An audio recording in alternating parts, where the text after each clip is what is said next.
सभे मगहिया भाई बहन के भुलेटन काका के राम राम। आथिन मगहिया खबर में सुनथी देश दुनिया के खबर। अनलॉक 4 में 11वीं से ऊपरे तक के स्कूल और कॉलेज 50% उपस्थिति के साथे खोलल जाए। दुकान दौरी के नियम में कोई परिवर्तन न करल गेल। पटना हाई कोर्ट एगो अहम फैसला में सुनैलक है कि एगो परिजन जे सरकारी नौकरी में रहतन त दोसरका के अनुकंपा के आधार पर नौकरी न भेटायत। राजद के 25वां स्थापना दिवस समारोह मनावल गेल।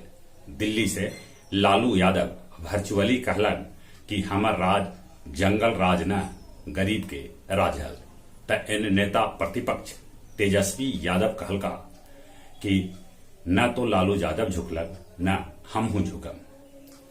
केंद्रीय मंत्रिमंडल के जल्दीए करल जा सका है विस्तार। बिहार से भी 3-4 गो मंत्री शामिल हो सका था। पिछलका 24 घंटा में देश में कोरोना संक्रमित के संख्या 39,796 तक पहुंच गलक। अबले पिछलका 24 घंटा में देश में कोरोना से 723 आदमी के मौत के खबर है। भीमा कोरेगांव हिंसा के मामला में गिरफ्तार 84 वर्षीय फादर स्टेन स्वामी के निधन हो गलक। बिहार में शिक्षक सभे के 94,000 पद लेल काउंसलिंग कल से शुरू कल गेल। गोमती रिवर फ्रंट घोटाला मामला में सीबीआई 3 राज्य के 189 लोग के खिलाफ कैल छापेमारी। महाराष्ट्र में भाजपा के 12 विधायक के 1 बच्छर लेल सस्पेंड कर देवल गेल। पूर्व राष्ट्रपति प्रणब मुखर्जी के बेटा अभिजीत कांग्रेस छोड़ के तृणमूल कांग्रेस में शामिल हो गए। मधुबनी के जयनगर ट्रैक पर चढ़ल पानी रेल के परिचालन दोसरका रूट से कैल जाये थे। रामविलास पासवान के बेटा चिराग पासवान हाजीपुर से शुरू कैलन आशीर्वाद यात्रा।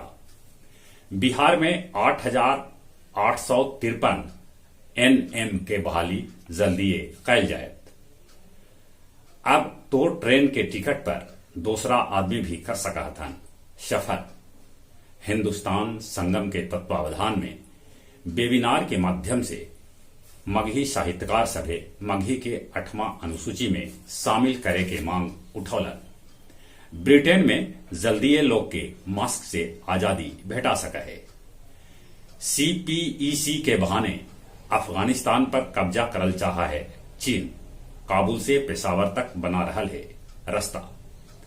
बांग्लादेश के प्रधानमंत्री शेख हसीना भारत के प्रधानमंत्री नरेंद्र मोदी लेल भेजलन 2,600 किलोग्राम हरिभंगा आम।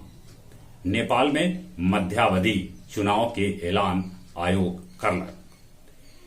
एंडी जोन्स के भेटा सका है अमेजन के कमान। गया जिला के आमस में जाम हटावे गेल पुलिस बल पर कैल गेल पथराव 3 गो जवान घायल हो गए। गुरारू के मट्टुक बिघा गांव के शिव मंदिर से शिवलिंग चोर चोरा ले भागलन। पंचायत चुनाव लेल वर्क योजना बनावे लेल कहलन गया के जिलाधिकारी।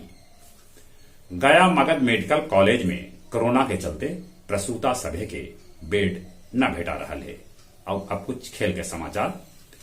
ई बेर ओलंपिक के उद्घाटन समारोह में पहल बेर भारत के तरफ से मुक्केबाज मेरी कॉम और हॉकी कप्तान मनप्रीत सिंह रहतन ध्वजवाहक। भवानी देवी देश के पहला तलवारबाज लेतन ओलंपिक में भाग। कोपा कप में पेरू के खिलाफ ब्राजील मजबूत स्थिति में। विडंबन ग्रैंड स्लैम के क्वार्टर फाइनल में नोवाक जोकोविच और एशले वाटी पहुंचलन। भारतीय फुटबॉल कप्तान सुनील छेत्री के 37वां जन्मदिन पर 37+ लीग मैच के कैल गए शुरुआत। जहां तक मौसम के सवाल है, मौसम विभाग सूचना दिलका है कि बिहार में अभी 1-2 दिन पानी बरस सका है और ठनका भी ठनक सका है। उन्हें मौसम विभाग सूचना दिलक है कि देश के जौन भाग में मानसून अबले न पहुंचल है दिल्ली में भी मानसून न पहुंचल है, वहां 10 तक मानसून पहुंचे के उम्मीद है। चली चले अपने सभे से निहोरा, मुंह और नाक पर मास्क लगाते, सोशल डिस्टेंसिंग के पालन करते, दिन में 5 बेर निमन से हाथ धोते, उम्र जे 18 बच्चर से ऊपरे है तो वैक्सीन जरूर लगाते। चली चले अपने सभे के एक बेर फिर से भूलेटन काका के राम राम।